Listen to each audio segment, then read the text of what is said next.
다윗이 사울을 피해서 유다 산지에 숨어 있을 때에 블레셋 사람들이 그일라 지역에 침공해서 타작마당을 탈취하였다라는 얘기가 전해집니다.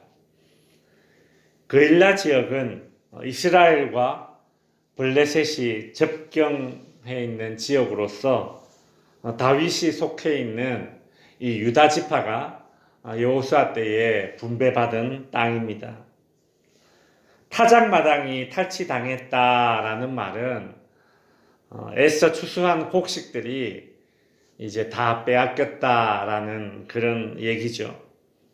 2절에 보시면 다윗이 여호와께 묻자와 이르되 내가 가서 이 블레셋 사람들을 치리이까. 다윗은 자신도 사울왕에게 쫓기면서 목숨을 보전하기가 힘든 상황인데 남을 돕기 위해 사람들을 이끌고 간다라는 것은 참 쉬운 일이 아닙니다. 저는 다윗이 이런 상황에서 하나님께 물어봤다라는 것 그 자체가 참 대단한 사람으로 다윗이 여겨집니다. 왜냐하면 사실 대부분의 사람들은 자신이 처해 있는 상황이 제일 힘든 상황으로 여기기 때문에 내 문제에만 빠져 있습니다. 그래서 이웃의 필요와 고통을 듣지 못할 때가 많습니다. 그런데 다윗은 자기 코가 석자인 그런 상황에서 그일라 사람을 도와야 한다라고 여겼기 때문에 하나님께 물어봤다라는 것 그 자체가 참 이 다윗이 왕감은 왕감이구나 이제 그런 생각을 해보았습니다.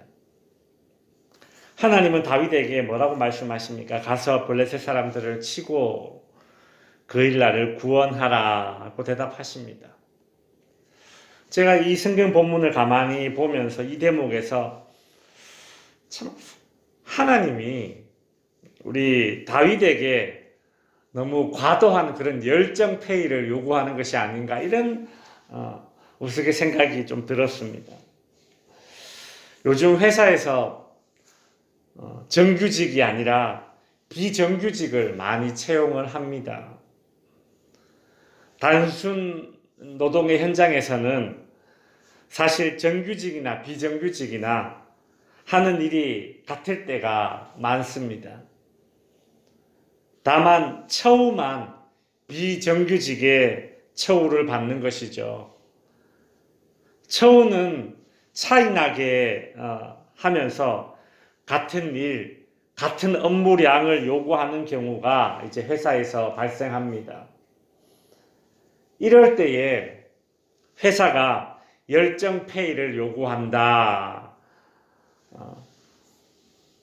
처우는 정규직과 차이나게 주면서 똑같은 일을 하기를 원한다. 열정을 요구한다라고 해서 열정페이를 요구한다. 이제 이런 말들을 요즘 사용하고 있습니다.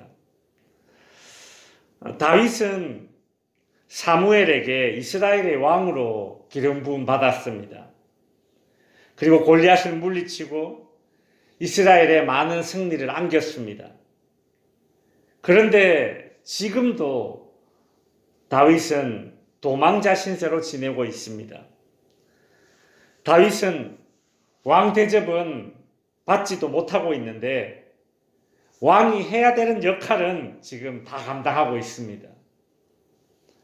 말 그대로 하나님께서 다윗에게 열정페이만 요구하고 있는 것이 아닌가 이런 생각이 들죠. 물론 저의 이런 생각은 지금 한 가지 중요한 사실을 잊고 있을 때에 드는 생각입니다. 그게 무엇인가 하면 다윗의 열정은 페이, 즉 대가를 위한 열정이 아니라는 것입니다. 다윗의 열정은 왕이라는 직분을 가질 수 있다는 것에서 기인한 그런 열정이 아닙니다. 마치 골리앗과 싸우기 위해 자원하지 않아도 되는 그런 싸움을 다윗이 자원했듯이 다윗의 이 블레셋 사람들의 손에서 그일라 사람들을 구원하기 위한 이 열정도 그가 사명에 기인한 열정이었다는 것을 알 수 있습니다. 그러니 다윗이 먼저 하나님께 내가 싸우러 가도 되겠습니까? 라고 그렇게 질문했던 것이죠. 그일라 백성들을 구하러 가야겠다라는 다윗의 이야기를 듣고 다윗을 따르는 자들은 이렇게 반응합니다. 3절에 보시면 다윗의 사람들이 그에게 이르되 보소서 우리가 유다에 있기도 두렵거든 하물며 그일라에 가서 블레셋 사람들의 군대를 치는 일이리까. 다윗을 따르는 자들은 다윗의 결정에 반대하고 비판하고 있습니다. 이 사람들은 자신들도 이 사울 왕의 정권 하에서 환난 당하고 빚지고 마음이 원통했던 자들인데 그래서 다윗을 찾아왔었고 다윗은 이들을 품어주었죠.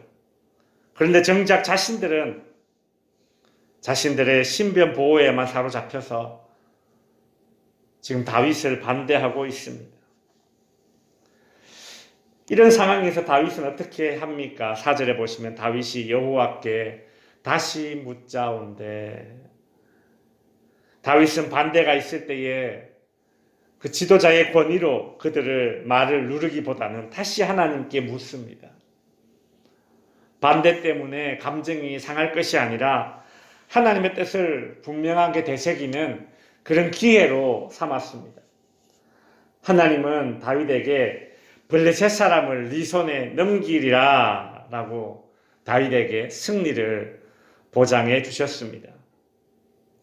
그러자 다윗을 따르는 자들도 이번에는 반대하지 않고 다윗과 함께 블레셋 사람들과 싸워서 그일라 지역을 다시 탈환하게 됩니다. 이제 말씀을 정리하겠습니다. 사람을 향한 충성에는 과도한 충성이라는 말을 쓸 수가 있습니다. 마치 높당의 생명들을 다 진멸시켰던 이 도액처럼 말입니다. 그러나 하나님을 향한 충성에는 과도한 충성이라는 말을 쓸 수 없습니다. 하나님은 우리에게 열정페이를 요구하시는 악덕 기업주가 아닙니다. 성도 여러분, 하나님을 향한 우리의 충성은 어디에서 기인하는 것입니까? 하나님을 향한 우리의 충성은 페이, 즉 어떤 대가에서 나오는 것이 아니라 그것을 기대하고 하는 것이 아니라 하나님을 향한 우리의 충성은 사명에서 나오는 것입니다. 사명은 도망자도 구원자 역할을 감당하게 만듭니다. 도망자였던 다윗이 그일라 지역 사람들을 구원해내는 구원자로 지금 세워지지 않습니까? 나에게 주어진 일을 사명으로 받으면 나의 모든 열정들은 은혜가 됩니다. 사명자만 누릴 수 있는 은혜가 있습니다. 오늘도 이 사명자의 열정으로 페이가 아닌 은혜를 누리시는 우리 모든 덕지교회 성도님들 될 수 있기를 주님의 이름으로 축원드립니다.